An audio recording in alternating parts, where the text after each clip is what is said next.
새생명 신우회 여러분 안녕하십니까? 오늘은 저희가 사도행전 지도에 대해서 배워볼 텐데요. 오늘 수업을 시작하기 전에 준비물이 있습니다. 예, 뭔지 아시겠죠? 종이와 펜이 필요합니다. 종이와 펜을 가지고 한번 지도를 그려보고 사도행전을 읽는 것과 지도를 모른 채로 사도행전을 읽는 거는 정말 많이 다르거든요. 오늘은 꼭 지금 시작하시기 전에 종이 그리고 펜 준비하셔서 같이 지도를 그려가면서 공부하면 좋겠습니다.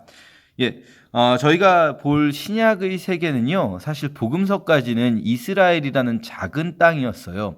그러다가 이 세계가 확장되는 것이 바로 사도행전 13장부터 땅끝까지라고 말하지만 사실은 당시의 지중해 세계, 특히 지중해 동부 지역, 로마를 기준으로 했을 때 동쪽 지역을 이야기한다고 할 수 있습니다.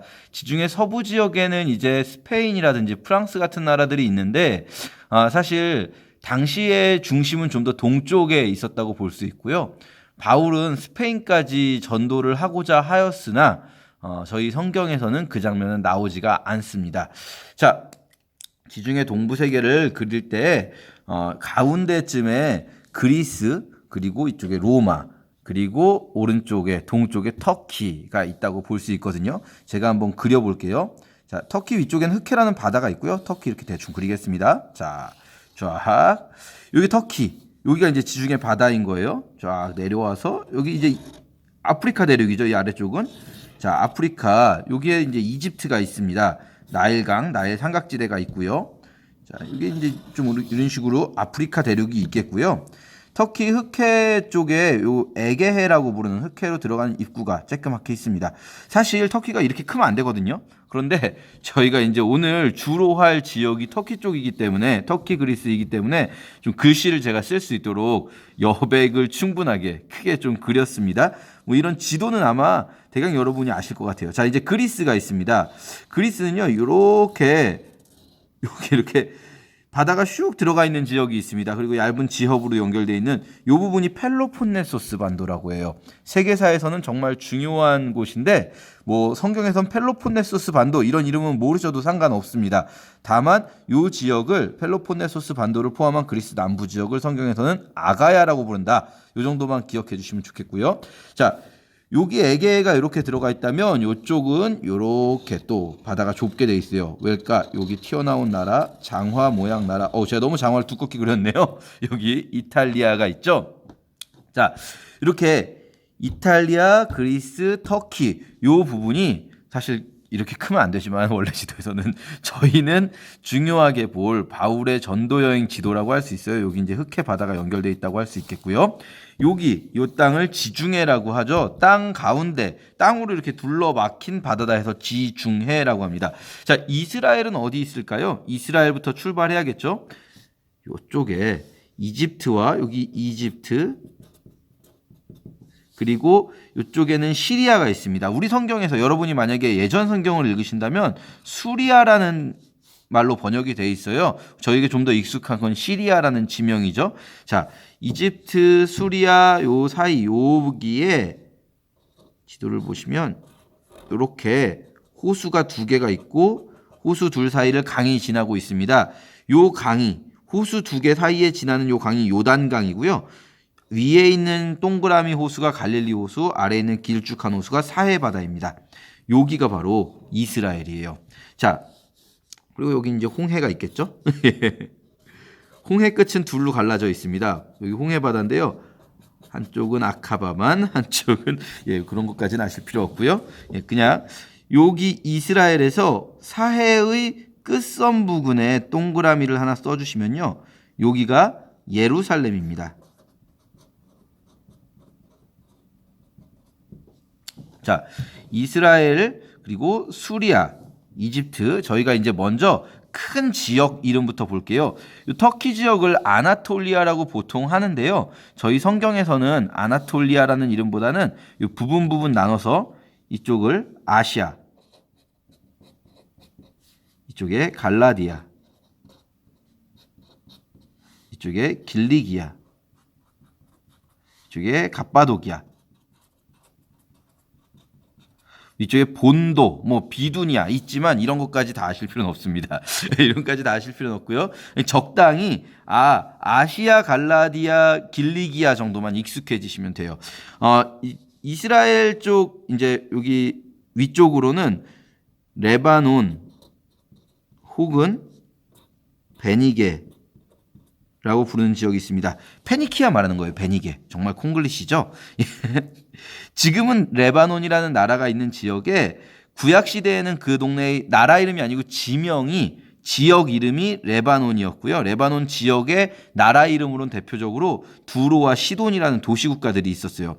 그리고 신약에서는 이 지역을 또 베니게, 페니키아라고 부릅니다.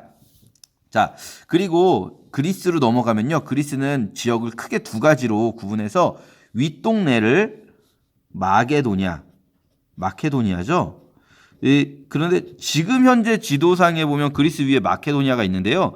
사실 그 마케도니아 나라보다는 아래쪽에 그리스 북부 지방이 우리 성경에서 나오는 마게도니아입니다. 이 국명 가지고도 그리스와 마케도니아 사이에 약간 분쟁이 있고요. 그리고 그리스의 남쪽 지역을 아가야라고 합니다. 아가야 잘자렴 할 때 그 아가야, 마게도니아와 아가야. 원래 이제 중간에 더 있지만 우리는 크게 우리 성경에서는 마게도니아와 아가야 두 개 정도로 기억하시면 됩니다. 그리고 여기 우리가 흔히 이탈리아라고 부르는 이곳이 로마인 거죠. 로마가 있습니다. 지금 이제 도시는 예루살렘과 로마만 썼고요. 나머지 지역 이름들입니다. 자, 이제부터 바울의 전도 여행을 쫓아다니면서 도시를 보도록 할게요. 먼저 사도행전 13장은 어디서 시작하냐면요.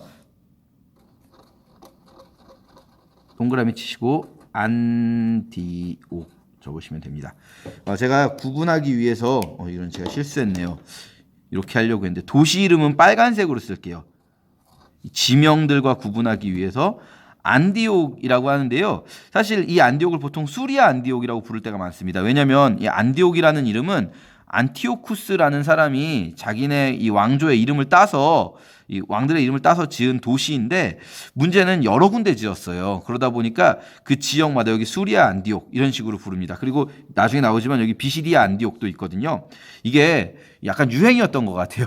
당시에 알렉산더 대왕이 70개의 알렉산드리아라는 도시를 만들었다고 해요. 우리는 보통 알렉산드리아 그러면 제일 유명한 이집트 알렉산드리아만 생각하지만 이 알렉산드리아를 지역마다 지은 거예요. 그것처럼 알렉산드리아 휘하 장수였던 이 안티오쿠스도 이 안티오쿠스라는 자기 이름으로 도시를 뭐 12개를 만들었다고 해요. 정확히 12개가 전부 어디 있는지는 저희가 다 파악은 못하는데 일단 성경에는 두 군데가 중요하게 나옵니다. 자, 안디옥에서 사도행전 13장에서 출발을 한단 말이죠. 아차, 섬을 안 그렸네요. 섬이 있어야 되는데. 자, 먼저 섬 큰 섬 몇 개, 여기 하나 그릴게요. 자, 이렇게 3개. 지중해에서 여러분 큰 섬 3개는 기억하셔야 됩니다. 자, 이 큰 섬들은 먼저 여기가 키프로스라고 불러요. 지금 약간 정치적으로 분쟁이 있는 곳인데 구브로. 정말 콩글리시죠? 키프로스, 구브로. 예, 어떤 식으로 발음되는지 아시겠죠? 구브로 섬이 있고요. 자, 그리고 이쪽에는 그레데. 정말 이건 콩글리시인데 크레타 섬입니다. 크레타 섬. 그레데라고 우리 성경에는 나옵니다. 예, 이름이 좀 민망할 정도로 콩글리시인데요. 그레데. 그리고 이쪽 이제 시실리아 섬 있지만 시실리아 이름까지는 모르셔도 되고요. 여기 조그맣게 아래 몰타도 있습니다. 자, 이렇게 돼 있는 상태에서 다시 안디옥에서 출발할게요. 안디옥에서 출발해서 구브로로 갑니다. 1차 전도 여행 때. 왜 구브로로 갈까 생각해 보면 1차 전도 여행은 바울과 1차 바나바와 바울이 함께 가거든요. 바나바가 원래 이름이 요셉인데 구브로 출신의 레위족 사람이에요. 그러니까 바나바 고향으로 갔나 보다 생각을 할 수 있겠죠. 자, 구브로 섬에서 이쪽 끝에서 이쪽 끝까지 이동하면서 여기에 살라미, 이쪽에 바보입니다. 이게 지명에 바보가 들어가네요. 재미있죠? 예, 구브로 섬에서 처음 전도를 시작했는데 웬일 엄청 잘 됐어요. 그래가지고 총독, 서기오 바울이라는 총독까지 전도를 합니다. 자, 바보에서 배를 타고 터키로 이제 본격적으로 갑니다.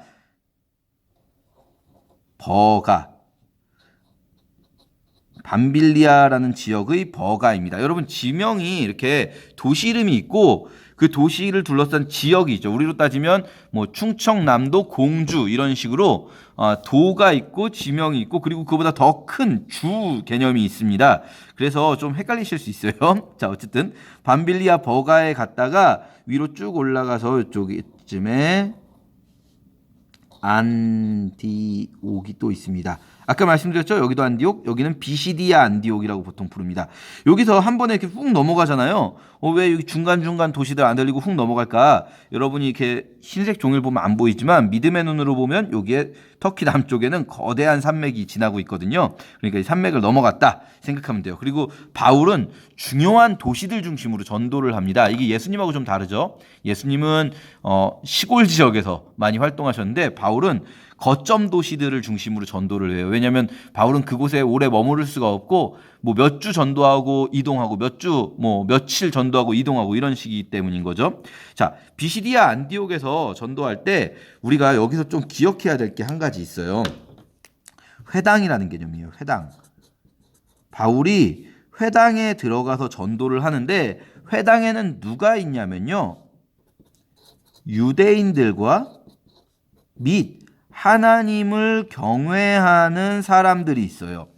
이게 하나님을 경외하는 사람들이라는 것이 그냥 뭐 말 그대로 하나님을 경외한다라는 것을 표현하는 게 아니라 당시에 이 하나님을 경외하는 사람이라고 불리는 특정한 부류의 사람들이 있었던 거예요. 그래서 바울이 회당에 들어가서도 유대인들과 및 하나님을 경외하는 사람들아 들으라 이렇게 말하거든요. 자, 그럼 이 하나님을 경외하는 사람들이 누구냐? 이게 바울 전도를 이해하는데 또 앞으로 우리가 바울 서신에서 일어날 이 할례 논쟁을 이해하는데 굉장히 중요한 키워드입니다. 생각해보면 바울은 이방인을 전도한다고 하잖아요. 자기가. 이방인을 전도하려면 이방인들이 모여있는 시장이나 이런 데 가야 될 것 같은데요. 바울은 회당이 있는 도시에서 주로 회당에 가서 전도를 합니다. 회당은 우리로 따지면 교회거든요. 유대교의. 그럼 유대인들이 있는 곳이잖아요. 왜 이방인 전도하면서 유대인들이 있는 회당에 가나? 바로 이들이요. 하나님을 경외하는 사람들. 하나님을 경외하는 사람이라고 나오는 사람들이요. 뭐 고넬료라든지 루디아라든지 이런 사람들이 있습니다. 누구누구는 하나님을 경외하는 자라 이렇게 성경에 나오는데요. 이 사람들은 누굴 말하냐면 이방인들이에요. 이방인인데 유대교에서 말하는 여호와 하나님, 야훼 하나님이 진짜 하나님이라는 생각이 들어서 유대교의 회당 예배에 참석을 해요. 문제는 유대인으로 완전히 귀화된 것은 아니라는 거예요. 완전히 귀화되는 사람이 있습니다. 예를 들면은 그 일곱 집사 명단에 보면 유대교로 귀화한 사람이 나와요. 그 니골라라는 사람은 아예 유대인이 된 거예요. 그러면 어떤 사람이 유대인이 되고 어떤 사람은 하나님을 경외하는 사람으로 남아있느냐? 이 장벽이 있어요. 하나님을 경외하는 사람들이 유대인이 되려면 이거 혈통이 아닙니다. 지금도 유대인으로 귀화하는 거 어렵지 않아요. 근데 혈통이 아니라 유대교인이 되는 거거든요. 유대교인이 되는데 큰 장벽이 있어요. 이게 할례예요. 할례. 물론 할례를 비롯한 음식규례라든지 몇 가지 있습니다. 할례, 음식규례, 안식일규례 이런 규례들을 지켜야 유대인이 되는 거예요. 그래야 할례를 받아야지 언약 백성 안에 들어가는 거죠. 그런데 당시에 할례라는 게 여러분 쉽지 않았을 거예요. 이게 뭐 마취하고 막 외과 수술을 전문적으로 하던 시대가 아니잖아요. 그러니까 이건 엄청난 고통을 수반하는 일인 거죠. 그래서 이 사람들은 하나님을 경외하는 사람이라는 이름으로 유대인으로 인정받지 못하나 유대교 회당 예배에 참석하는 거예요. 왜 굳이 이 사람들이 그렇게 유대교 회당 예배에 참석할까요? 생각해보면요, 여러분. 원래 이 동네에서 믿던 종교가 뭐죠? 원래 이 헬레니즘 세계가 믿던 종교는요, 기본적으로 그리스 로마 신화예요. 그리스 신화. 로마는 이제 나중에 그리스 신화를 차용해서 만들어내죠, 자기들이. 자, 그리스 신화의 신들, 어떤 신들입니까? 신들이요, 보면 제우스든 뭐 헤라 뭐 다 보면 막 신이 바람도 피우고요. 신이 바람 피우다가 아내한테 걸려요. 그럼 아내는 화내면서 인간을 저주하고요. 막 신과 여신들이 하는 일이 인간하고 전혀 다를 바가 없어요. 전혀 도덕적이지도 않고요. 그냥 단지 힘이 셀 뿐이에요. 영원히 살고 힘이 센 인간에 불과한 존재들인 것 같아 보여요. 그리고 그리스 신화의 신들은요, 툭 하면 화를 내요. 이 모든 신들은 화를 잘 냅니다. 왜냐하면 신이 화가 나야 그 신에게 제물을 바쳐서 그 화를 잠재워야 된다. 이런 이야기들이 먹히거든요. 자, 그런데 구약 성경이 그리스어로 BC 2세기에 번역됐습니다. 몇 번 말씀드렸지만 70인역이라는 성경인데 70인역 그리스어 구약 성경을 이 그리스 헬레니즘 세계에 살던 사람들이 읽어보니 이게 진짜 신 같은 거예요. 여기 나오는 하나님은 막 바람 피우지도 않고요. 비도덕적이지도 않아요. 자신이 거룩하니 너희도 거룩하라 말씀하시면서 굉장히 진짜 하나님다운 모습을 보여주시는 거예요. 그러니까 이 지역에 살던 특히 좀 지식인층들이 유대교의 회당 예배에 참석하기 시작하는 거죠. 그들을 하나님을 경외하는 사람이라고 부릅니다. 자, 바울의 주된 타겟은 누굴까요? 이 사람들이요. 하나님을 경외하는 사람들. 바울이 유대교 회당에 들어가서 하나님을 경외하는 사람들을 전도해요. 바울이 뭐라고 말합니까? 할례 필요 없다라고 말하는 거예요.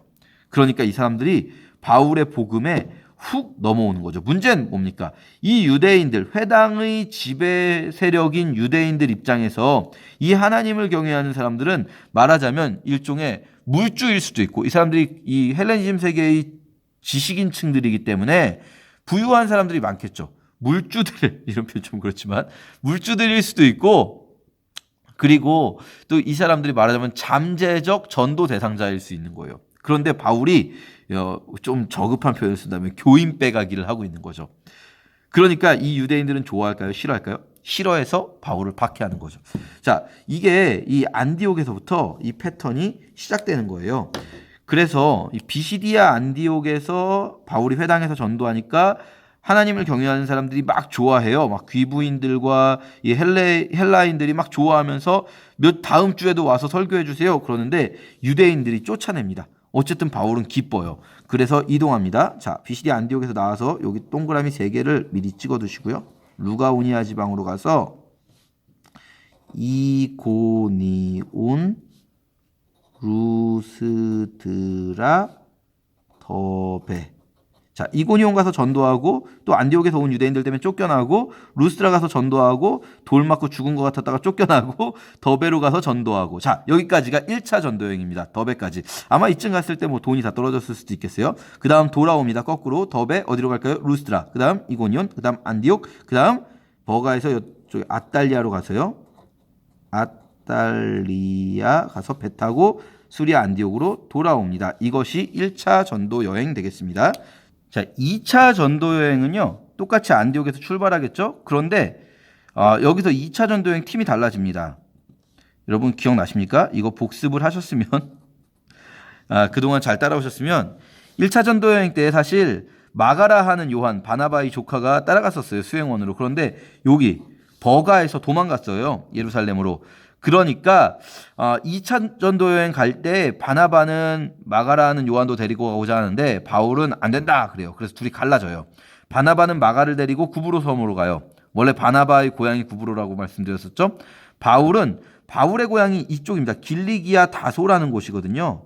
다소 적어주시겠어요? 이제 파란색이 2차 전도 여행입니다.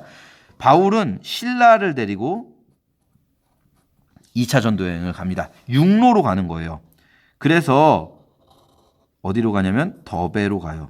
자, 더베, 루스드라, 이고니온, 안디옥 계속 1차 전도 여행 때 갔던 지역을 다시 한번 돌면서 이 사람들 잘하고 있나 보는 거예요. 그런데 여기를 지날 때 루스드라에서 한 명 합류합니다. 디모데라는 청년이 합류하게 되는 거죠. 그래서 2차 전도 여행의 메인 팀은 물론 몇 명이 합류했다가 떨어져 나가고 그러겠지만 일단 바울과 실라와 디모데 이 사람들이 2차 전도 여행의 메인 팀이라고 할 수 있어요. 자, 안디옥까지 왔어요. 그래서 바울은 계속 이쪽으로 진행하고 싶어요. 바울의 사정권엔 아시아가 들어있었을 거예요. 그런데 막을 세시는 거예요. 성령이 못 가게 하시고 위로 올라갑니다. 비두니아 쪽으로 가는데 갈라디아와 비두니아로 가는데 또 못 가게 하세요. 그래서 무시아를 지나서 이쪽에 항구 도시로 옵니다. 드로아에서 마게도냐 사람의 환상을 보는 거죠. 마게도냐 이쪽이죠. 예, 이게 우리 보기에는 되게 작지만 거리가 짧지만 사실 고대에는요 굉장히 먼 거리라고 생각하셔야 돼요. 그렇기 때문에 아마 막 옷 입는 것도 다르고 전혀 모양도 달랐을 거예요. 환상을 보는데 마게도냐 사람처럼 옷 입은 사람이 들어와 하는 거죠. 우리에게로 오라 하니까 여기서 배를 타고 마게도냐로 갑니다. 그래서 마게도냐 지역, 물론 뭐 네아폴리를 지나 뭐 이런 지나는 건 저희가 말씀 안 드립니다. 제가 자 여기서 마게도냐의 첫 성읍 빌립보를 갑니다. 잠깐 말씀드리면 저희 나중에 한번 더 요 전체 다 오늘은 지도만 보시면 되고요. 바울 서신할 때 다시 한번 설명드리거든요. 그러니까 여러분 너무 긴장 안 하셔도 돼요. 오늘은 지도만 익히시면 됩니다. 나중에 말씀드리겠지만 이 드로아에서 합류하는 사람이 있어요. 전에 한번 말씀드렸는데 기억나십니까? 드로아 이전까지는 바울 전도팀을 그들이라고 부르다가 드로아에서 갑자기 우리로 바뀌거든요. 이 글을 쓴 사람, 사도행전을 쓴 사람이 드로아에서 합류했구나. 이 사람이 바로 누가인 거죠. 자, 빌립보에서 뭐 빌립보 감옥에 갇혔다가 나와서 데살로니가로 갑니다. 마게도냐 지역이에요. 지금 계속 데살로니가에서 전도하다가 똑같아요. 회당에서 전도하는데 유대인들이 싫어하는 거죠. 그래서 좀 더 빡세요. 이쪽에 있는 유대인들은 자기들이 그냥 막 돌로 쳤는데 데살로니가에 있는 유대인들은요 저자의 어떤 불량한 이들을 고용합니다. 깡패들을 고용하는 거죠. 그래가지고 난리를 치는 거죠. 그래서 도망갑니다. 아래 베레아로 도망갑니다. 근데 이 데살로니가에 있던 사람들이 쫓아와요. 그래서 야반도주를 감행해서 아덴으로 갑니다. 아테네입니다. 아덴. 자, 그리고 아덴에서 고린도로 갑니다. 자, 고린도에는 이렇게 네모를 좀 쳐주시면 좋을 것 같아요. 바울의 전도 여행에서 여러분이 꼭 기억해야 할 도시들을 지금 이 까만색으로 쓴 도시들 있죠. 안디옥, 예루살렘. 뭐 예루살렘은 바울의 전도 여행뿐 아니라 무조건 중요하죠. 로마. 이 도시들하고 이제부터 이 중요한 거점 도시를 말씀드릴게요. 중요한 거점 도시라는 건 잠깐 있는 게 아니라 오래 있는 도시예요. 고린도에서는요, 바울이 1년 반 이상 전도를 합니다. 그리고 나서 이쪽으로 와서 배를 타야겠죠? 여기서 배 타면 이렇게 뺑 돌아가야 되니까요. 여기서 이제 배를 타는데 겐그레아라고 합니다. 중요하진 않아요, 겐그레아는. 한 번에 가는 배가 없었는지 이쪽으로 옵니다. 그래서 에베소라는 곳을 에베소 잠깐 들리기만 하는 거예요. 뭐죠? 환승하는 겁니다. 환승을 하는데 잠깐 여기서 전도를 했거든요. 근데 막 사람들이 너무 좋아하는 거예요. 그러면서 여기 좀 더 있어주면 안 되냐? 그런데 바울이 일단 지금 돈을 좀 가지고 있어요. 큰 돈을 가지고 있습니다. 왜냐하면 이 마게도냐와 아가야 지역 사람들이 예루살렘 교회를 위해서 헌금한 돈을 바울이 가지고 있기 때문에 일단은 빨리 예루살렘에 가야 해서 내가 꼭 다시 올게요 하고 바울은 떠나고요. 고린도에서 만났었던 브리스길라 아굴라 부부가 에베소에 남습니다. 자, 그리고 바울은 슉 예루살렘 갔다가 안디옥으로 돌아가는 거죠. 이게 2차 전도 여행이라고 할 수 있습니다. 자, 3차 전도 여행 마지막으로 전도 여행을 볼 텐데요. 3차 전도 여행은요. 여기 보나마나 더베, 루스라, 이고니온, 안디옥 갔겠죠. 그런데 여기를 지나갔다는 말이 그냥 안 나와요. 뭐 매번 똑같으니까. 그리고 이제 갈라디아 지방을 윗지방으로 다니다가 어디로 가야 되는가? 어디 가겠다고 약속한 데 있었죠. 기억나십니까? 에베소에서 시작되는 거예요. 에베소에 이제 네모를 쳐주셔야 되는 거죠. 2차 전도 여행에서 고린도가 거점이었다면 3차 전도 여행에서 제일 오래 있는 곳은 에베소예요. 에베소는 더 오래 있습니다. 3년 가까이 있는데요. 자, 에베소에서 사역을 하는 동안 고린도 사람들이 자꾸 문제가 있어가지고 편지를 주고받습니다. 이제 고린도 전서의 내용에 보면 편지를 한두 번 주고받은 게 아닌 것 같아요. 고린도 교회 문제가 많이 생긴 것 같아요. 그래서 편지 주고받다가 뭐 디모데를 먼저 보내고 바울 자신도 이제 이렇게 해가지고 고린도에 갔다가 싸우고 나왔다가 다시 들어갔다가 뭐 그런 식으로 이제 돌아오는데 3차 전도 여행은 사실 정확하게 루트를 사도행전이 표현해주고 있지는 않아요. 그리고 이것은 고린도전서 후서를 보면서 저희가 루트를 대략적으로 볼 수가 있는데요. 어쨌든 마지막에 이렇게 오려고 하다가 뭐 이쪽에서 바울을 죽이려는 음모를 꾸기는 사람들이 있어서 이렇게 돌아옵니다. 그때 드로아에 이제 갔을 때 뭐 바울이 잠깐 이제 환승하면서 전도하는 거거든요. 이 드로아에서 이미 2차 전도 여행 때 지나간 지역이니까 교인들이 있어서 설교를 했는데 뭐 한 청년 유두고라는 청년이 바울이 설교를 지루하게 길게 하니까 떨어져 죽었다가 살려내고 뭐 이런 일이 있고요. 그리고 에베소를 안 지나요. 일부러. 왜냐면 이때 빨리 이제 예루살렘 가야 되는데 에베소를 들르게 되면 에베소는 너무 사랑하는 교회라서 오래 있었잖아요, 바울이. 그러니까 시간을 많이 지체할까 봐 에베소 바로 아래에 있는 밀레도에 갑니다. 밀레도에 가서 에베소 교회의 지도자들만 밀레도로 오라고 해서 고별 설교를 해요. 이때 고별 설교 내용을 보면 바울은 자신이 죽을 것을 미리 예감하고 있습니다. 그리고 밀레도에서 배를 타고 예, 이쪽으로 가면요, 여러분 여기에 두로가 있고요. 가이사리아가 있습니다. 이런 도시들을 지나가면서 바울이 예루살렘으로 가게 되는 거죠. 자, 그랬다가 예루살렘에서 잡히고 뭐 한참 2년 동안 감옥에 있다 가이사랴 감옥에 있다가 바울이 이제 로마로 가게 되는데요. 그레데섬 미항이라고 합니다. 미항은 시골 마을이에요. 그냥 아름다운 항구, 이름이 없는 작은 도시입니다. 작은 마을이죠. 거기에서 겨울을 나야 되는데 이 지중해가 이 뭐라고 할까요? 파도가 심해지는 계절이 되면 항해를 할 수가 없어가지고 겨울 나야 되는데 여기 너무 작은 항구니까 여기까지만 가자. 여기에 크레타 섬에 큰 베닉스라는 도시가 있으니까 거기까지만 가자. 베닉스까지만 가자 했는데 여기서 나오다가 광풍, 유라굴로라는 광풍을 만나서 몰타 섬으로 난파가 돼요. 그리고 이렇게 수라구사 갔다가 이제 로마로 가는 거죠. 예, 여기까지 바울의 1, 2, 3차 전도여행 그리고 마지막 로마로 가는 것까지 지도를 저희가 함께 그려봤습니다. 감사합니다.